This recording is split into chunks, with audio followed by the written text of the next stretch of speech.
Hello, this is Craig Resnick from ARC Advisory Group. I'm at our 2014 Orlando Forum. And the theme of the Orlando Forum happens to be the Internet of Things this year. And a longtime client of ours, Fred Yentz, ILS Technology, has been preaching the Internet of Things for many, many years. And since this is the theme of the forum this year, and you've been talking about the Internet of Things for multiple years, tell us as far as how you see things evolving and how Andy's keynote this morning actually touched on some of the things that ILS Technology is doing. Absolutely. So no, Andy's keynote was exactly spot on in terms of where the Internet of Things is going. And I'll be even more bullish to say not where it's going, but where it is. There are, I think the big difference in the course of the last several years is we moved out of sort of the science project phase, and most enterprises, manufacturers and other enterprises, are actually implementing some degree of connected asset management or connected asset awareness, whether it's monitoring or remote access remediation, but there's so many things that are happening in the industry today. So the theme is spot on. I think Andy's keynote was spot on, and we're really excited to be here. We're at the right place at the right time. Oh, that's great. Now, I know you had some big changes last year. You were actually bought by Telit. Tell us about the Telit acquisition and how does that affect your products and services offerings, and how is that going to affect your customers? Okay, well, really good question. That's probably the most exciting news we could have ever asked for. We worked with the Telit team for quite some time, and as people may know, Telit is actually a manufacturer of the wireless modules, so broadband wireless, CDMA, GSM, LTE, so really connecting the Internet of Things in a broad way is what Telit enables. They make and ship millions of chips to make this connection a year. So they're enabling at the hardware level the things. Our services actually take that connection and pull meaningful data and information off of those assets and deliver it to where it can be consumed in a valuable, actionable way. So it's really a great synergy. They have a worldwide presence. 30 plus sales offices globally, hundreds and hundreds of people waking up every day thinking about IoT, and ILS and the DeviceWise platform is there to make those connections more valuable to the Telit customers. Okay. Now you had a lot of, 2013 was a great year for ILS. You have a lot of momentum going into 2014. Give us some ideas as far as some of the strategies and directions you'll be taking to kind of ride the wave of that momentum in 2014.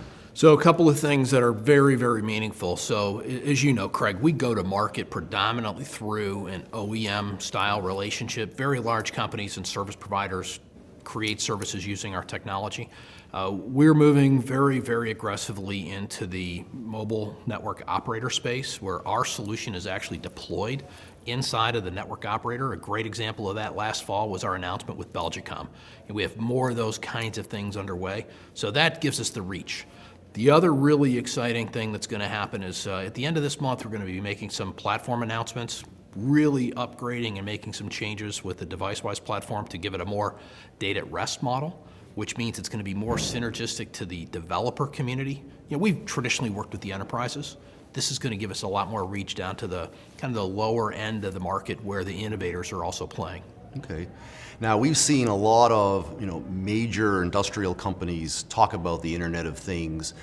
They've talked about that these multi-trillion-dollar numbers that we've seen in the marketplace. And one of the things I'm trying to think in terms of is where you've been in this business for a long time now. What kind of products and services do you see that you can now be developing to kind of respond to some of the things that some of these major industrial companies are talking about when they've come up with these multi-trillion-dollar numbers? Well, monitoring things starts from when they're made, through the production, and then ultimately through the service chain. What we're going to be doing with Telit, and you'll see more of this as the year unfolds, is Telit's releasing their modules with the DeviceWise APIs inside the modules. So hundreds of millions of modules will be shipped over the course of the next few years, which will basically allow things to natively connect to our service, which is an open standards-based service. So making it easier for the thing makers, right? We talk about the Internet of Things. The thing makers will have an easier path to make their devices connectable. Then what we're doing is we're making sure that we have easy-to-use APIs and tools to make those connections valuable. So all kinds of services are being implemented. Supply chain services, Support lifecycle management applications are kind of the new buzz. Everybody's working on service lifecycle management solutions. So there's tons of things. Every day I wake up and there's something new when the phone rings of a new application when it comes to how IoT is being implemented and used. And and to do that requires, in many cases, partnership programs. What's your thinking as far as partnership programs? What do you do as far as your company, as far as signing up and working with partners? Tell us a little bit more about that. So IoT, or I love, Cisco says IoE, Internet of Everything. Well, when you talk about everything, no one can do it all. So partnerships is a matter of fact. ILS and Telit, we're very much a pure play offering, which means we're not going to create the end applications. We're not going to compete with our customers. So we work with companies like SAP and Oracle and IBM on the application side. We work with big SIs around the globe to implement our services on behalf of customers. And on the device side, we work with OEMs who are making things or making gateways and other technologies to allow these connections to be made seamlessly. So partnerships is vital, but open standards and the interoperability of these pieces is key. You can't have loosely coupled partnerships. They have to be tight enough to where we know things work. And obviously, as a final question from partnerships is how does you work with your customers? Now you have a customer, and how do you and your partner go to market together for the benefit of your customer? Frequently the customer will decide. The customer will have a point of entry, whether it's the operations layer and they want to go down into the whole solution, or maybe they're entering it at the module side and they're building a device and they move up the chain. So, we have to adapt to the way the customer wants to buy.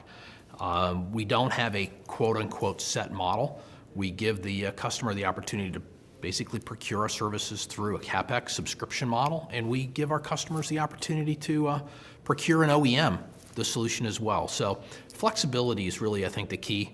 This is the wild, wild west, right, is the Internet of Things right now. There's so many opportunities that you got to be fleet of foot and you got to be flexible, and I think we cover both of those.